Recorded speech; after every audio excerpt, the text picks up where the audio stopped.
রাধে রাধে, শুভ সকাল। আর আজকে একটু অন্য রকম করে বলি, জয় শ্রীরাম। আর এখন বাজে 6টা। তারপরে তোমাদেরকে বলি, যারা আজকে নতুন আমাকে দেখছো তাদেরকে স্বাগতম। যারা আগে থেকে আমাকে চেনো বা এখন আজকে যারা আমাকে চিনলে তাদেরকে বলি, তোমরা আমার শক্তি, তোমরা আমাকে ভালোবাসা দিয়েছো বলেই আমি এখনো পর্যন্ত সাহস পেয়েছি বা পাচ্ছি তোমাদের ভালোবাসা দেখি। তারপরে দেখো, এই যে জয় শ্রীরাম বললাম কেন, আজকে আছে ভোট। আর ভোট আমাকে জানো তো বেশি দূরে যেতে হবে না, ওই যে ছাদ দিকে দেখাচ্ছি কাপড় চুপড় মেলামেলির পর ওই যে স্কুলটা আছে ওখানকে যাব আমি ভোট দিতে। যেতে 5 মিনিট লাগবে, ভোট দিতে হয়তো 5 মিনিট লাগবে, আর ভিড় থাকলে পরে আধা ঘন্টা, ব্যাস। এর থেকে বেশি দেরি হবে না। এই কারণেই, কারণ আমাদের গ্রামটা ছোট্ট গ্রাম, তো সেই জন্য তাড়াতাড়ি হয়ে যায় আর বেশি ভিড়ও হয় না। তারপরে উপর দিকে চলে আসলাম নিচে, এই যে জমিকে, মানে আমাদের বাড়ি এই বাগানে কিছু শাক তুলে নিচ্ছি, কলমি শাক আর পাট শাক। কারণ যাওয়ার আগে ভাবলাম এগুলো সব তুলে রেখে দিয়ে যাই, তাড়াতাড়ি যাতে হয়ে যায়, এই ঘরে রেখে দিলাম। তারপরে দেখো, ভোট দিতে যাব, একটু তো সাজ সিঙ্গার করতেই হবে, তাই না? কেন সেটা না হয় পরেই বলবো। চলো ভোট দিতে গেলাম, আর দেখো চলে আসলাম। কোথায় ভোটটা দিলাম সেটা তো না হয় মুখে বলা যাবে না, কিন্তু আবভাবে তো বুঝিয়ে দেওয়াই যাবে, তাই না? আমি কিন্তু আবভাবে বুঝিয়ে দিয়েছি, তোমরা যদি বুঝতে পারো তাহলে কমেন্ট করে বলো। তারপরে চলে আসলাম নিচে, জানলাগুলো খুলে নিচ্ছি। তারপরে এই যে আলুটা এবারে সিদ্ধ করিয়ে দেবো, কারণ ভোট তো দিয়ে আসছি, এবারে তো পেটেও দিতে হবে, তাই না? এই যে আলুটা সিদ্ধ করে আমি তারপরে সবজি কাটতে বসে গেলাম। আমি যে ভোট দিতে গিয়েছিলাম যেখানে, সেখানে কি হয়েছে একটু বলি শোনো। ওখানে তো চলে গিয়েছি বলতে এত তাড়াতাড়ি করে আমার পতিদেব আমাকে নিয়ে গেল যে সেখানে তো যাওয়ার পরে দাঁড়িয়ে থাকতে হলো কিছুক্ষণা। কেন না, ভোট চালু হয়নি, টাইম হয়নি ভোট চালু করার। তো আমরা তখন বললাম তাহলে কি আমরাই প্রথমে দেবো? কিন্তু তা তো নয়, প্রথমে তো ভিতরে যারা থাকে তারাই দেয়, মানে এই গ্রামেরই মানুষ। তো তারপরে কিছুক্ষণ তো দাঁড়িয়েছিলাম, আর ওখানে যেন তো সূর্য মামা মাথার উপরেই পড়ছিল, যেটা আমার পক্ষে খুবই ক্ষতিকারক। যাই হোক, কিছুক্ষণ দাঁড়িয়ে থাকার পরে আমি আমার বরকে বলছি, তুমি আমাকে তাড়াতাড়ি করে কেন নিয়ে আসলে বলো তো? তো তখন মিলিটারিটা বলছে, पहले चालू तो होने दो, चालू हो जाएगा तो पहले आप ही चले जाना। তো আমি তো তখন একবারে খুশি হয়ে গেলাম যে আমাকে প্রথমে ছেড়ে দিবে বলেছে। যাই হোক, যারা প্রথমে গিয়েছিল তারা তো আর শুনবে না, তো তারা গেল দু তিনজন। তারপরে আমি চলে গেলাম, আর আমার পতিদেব পরে গিয়েছে।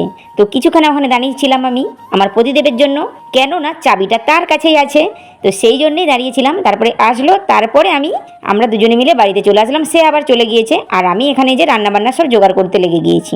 দেখো মিক্সচারে মশলাটা করছি, আর দেখো পিচবোর্ডটার উপরেই মিক্সচারটা বস করে রেখেছি। তোমাদেরকে একটু কি লক্ষ্য পড়েছে? দেখো পিচবোর্ডটাও কিন্তু আমি কাজে লাগিয়েছি, ভালো লাগছে না? তখন জানো তো এই মিক্সচারের নিচে যে রাবারের মতো থাকে না, পাথরের উপরে চিপকে যায় তেল চিটানি পড়ে গিয়ে। দেখো পরিষ্কার তো রোজেরই করা হয়, কিন্তু তেল চিটানিটা রোজেরই পড়ে। কতবার খাবার তৈরি হয়, যতক্ষণ না চিপনি লাগানো হয় ততক্ষণ তো তেল চিটানি পড়বে, আর রোজের ডিপ ক্লিন করাটা অসম্ভব, তাই না? তো দেখো কত সুন্দর লাগছে। আর দেখো ব্যালন চেক্কিটাও আমি কাজে লাগিয়ে দিয়েছি। চালের জায়গাটা উপরে তোলা হয়ে আছে, ওর নিচ দিয়ে আমি হাত দিয়ে মুছতে পারবো। হ্যাঁ, এখনও সুন্দর লাগছে না ঠিকই, কিন্তু কাজে লাগিয়েছি, সুন্দরও হবে 2টা দিন বাদে। যাই হোক, চালটাও বের করে নিলাম, তারপরে চলে গেলাম রান্না করতে।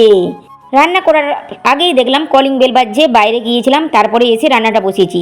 দেখো, আর আমার রান্নাও হয়ে গিয়েছে। এই যে আমি ভাতে ফ্যানটা ঝোরাচ্ছি, তরকারিটা তো একটু হয়েই আসছে, ফুটে যাবে, তারপরে নামিয়ে দেবো, কারণ আমার শাক ভাজাটা হয়ে গিয়েছে, শুধু তরকারিটাই বাকি আছে। যদি ফটাফট যেমন ভিডিওটাই হচ্ছে এভাবে যদি বাস্তবেও হয়ে যেত, কতই না ভালো হতো, তাই না? এই যে দেখছো এখানটাতে ভাতের হাঁড়িটা আমি উপর করে রেখেছি, আর তরকারিটা আমি নামাবো। আর সেই সময় যেন তো আমি কিছু বাসনও ধুয়েছিলাম। আমার হয়েছে কি, ফোনটা হয়েছে বন্ধ হয়ে, তো আমি বুঝতে পারিনি। যাই হোক, তারপরে আবার এই যে চলে আসলাম ভাত বাড়াবাড়ি করতে, কারণ 12:30 বেজে গিয়েছে, আর আমার পতিদেবও চলে আসছে, খাওয়া দাওয়া করবে। সকাল থেকে খাওয়া দাওয়া করেনি, সে হয়তো বাইরে খেয়েছে, কি খেয়েছে ঠিক জানি না, তো সেই জন্যে ভাত বাড়াবাড়ি করে ফেললাম। এবারে নিয়ে যাচ্ছি, খাওয়া দাওয়া করে তারপরে আবার এই যে বাসন ধুচ্ছি। আর আমাদের বেসিনটা জানো তো মিস্ত্রি একটু যদি বড় বেসিনটা লাগাতো তাহলে ভালো হতো। ছোটই বলেছে, ছোট মানে খুব ছোটটা নয়, তার থেকে একটু বড় লাগানো হয়েছে, কিন্তু যখন অনেকগুলো বাসন হয়ে যায় ওখানটাতে আমার অসুবিধা হয়, তো সেই জন্য 2টা 4টা করে বাসন ধুই আর তুলে তুলে এখানে রাখি, তারপরে আবার মাঝামাঝি করি, না হলে অসুবিধা হয়ে যায়। হ্যাঁ, ভোট দিয়েছি, আর ভোটের কথা বলছি না, জানো তো অনেক গৃহিণী বা বয়স্ক অনেকেই বলে যে থাক, যাব না ভোট দিতে, কিন্তু না, তা নয়। আমাদের একটা গৃহিণীর ভোটও কিন্তু বদলে দিতে পারে ভবিষ্যৎ, তাই আমাদের ভোটেরও দাম আছে। সেই জন্য তো আমার সকাল সকাল ভোট দিয়ে এসেছি, আর আমার দিদাকেও দেখতাম সকাল সকাল গিয়ে ভোট দিয়ে আসতো। আর একটা কথা বলি, একটু হয়তো বোর হয়ে যাবে, কেন না ছোটোবেলার কথা বলবো তো সেই জন্যে। জানো তো এই যে মিলিটারি পুলিশকে আমার খুবই ভালো লাগে, কেননা মানে এমন ভালো লাগে যে মানে শ্রদ্ধা জানাতে ইচ্ছে করে, এই রকম ভালো। পরিবারকে ছেড়ে বর্ডারে তারা পাহারা দেয়, তো সেই জন্যে তাদের প্রতি আমার অনেক অনেক শ্রদ্ধা, এত সম্মান করি। তো যখন আমি জানো তো ছোটো ছিলাম, আমার বাবার সঙ্গে কলকাতায় ছিলাম, তো আমার বাবা বলতো বাড়ি দিকে বেরাবি না। তো আমি তখন যখনই একটু আধটু বেরিয়ে পড়তাম, কেউ যদি জিজ্ঞাসা করতো এই কাদের মেয়ে রে, তখন আমি বলতাম ছেড়ে দাও, কিন্তু ছেড়ে দাও, জানো আমার বাবা কে, আমার বাবা পুলিশ। হয়তো সে জানে আমার বাবা কে, তারপরেও আমি তাকে বলতাম। মানে এটা হাস্যকর, কিন্তু তখন ছোট তো কি আর জানি। যাই হোক, অবুঝ হলেও এটাই বলতাম, এটা আমার মনে আছে। তারপরে তো এই যে সব পরিষ্কার করে, এত গরম রোদ, সেই জন্য তো আর কিছুই করা যাচ্ছিল না। তো আমি এমনিতেই 1 ঘন্টা রেস্ট নিই, তারপরে এখন তো রেস্ট নেওয়া হয়ে গেছে 1 থেকে 1.5 ঘন্টা। মানে হ্যাঁ, প্রতিদেবের সাথে সকাল থেকে গল্প করা হয়নি, তো সেই জন্য কিছুক্ষণা গল্প করেছিলাম, তারপরে 1 ঘন্টা আবার একটু শুয়ে বসে গড়িয়েছিলাম, কারণ রোদ গরম কি করব। তারপরে উঠে, এটা সকাল নয় বিকেল বেলায় এত গরম লাগছিল, ওই যে ভোট দিতে গিয়েছিলাম, তারপরে বাইরে কিছু টুকটাক কাজ করছিলাম, তো রোদ লেগে গিয়েছে মাথায়, তো সেই জন্য মাথাটা ডুবডুব করছিল, যন্ত্রণা হচ্ছিল। তো স্নান করে নিয়েছি, স্নান টান করার পরে যে দুধ নিয়ে আসলাম, দুধ নিয়ে আসার পরে তারপরে আমি ঘর দুয়ার সব ঝাড়ু দিচ্ছি। কখনো কখনো তো উপর থেকে ঝাড়ু দিয়ে এসে নিচে ধরি, মানে যখন যেরকম নিচ থেকে ঝাড়ু দিয়ে গেট গোড়ার কাছে রেখে দিয়ে উপরে চলে যাই, উপর থেকে ঝাড়ু দিতে আবার চলে আসি। এই যে গেট গোড়ার সব ঝাড়ু দিয়ে কমপ্লিট হয়ে গেছে, আর ওখানে পাপোশটা তুলেছিলাম, পাপোশটাও পাততে হবে, পাপোশটা পেতে দেওয়ার পর তারপরে আবার জল ছাড়বো, জল ভরবো।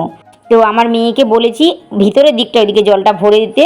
ওই যে বোতলগুলো দেখো আমার পেছন দিকেই কেমন আছে, তো ও যাই হোক বোতলগুলো ছিপিগুলো সব খুলে রেখেছে, আমি জলটা ছাড়লেই ভরা হবে। তো জলটা ছেড়ে ভরে নিয়েছি, ও এই দিকটা ভরেছে, আমি সেই দিকটাতে ভরেছি। তারপরে এখানটাতে মুছে দিচ্ছি, কারণ ও মুছেছিল, ঠিক করে মোছা হয়নি, তো আমি মুছে দিচ্ছি। আর এদিকটা আমি যেহেতু জল ভরেছিলাম, জল পড়েছে, বালতি করে নিয়ে গিয়েছিলাম, তো এদিকটা আমি মুছে নিচ্ছি। আর দেখতেই তো পাচ্ছ আমার মাথায় পেগড়ি আছে, এখনও মাথা আঁচড়াতে হবে। তো আজকে আর কী বলবো, এই পর্যন্তই। তোমরা সবাই ভালো থেকো, সুস্থ থেকো।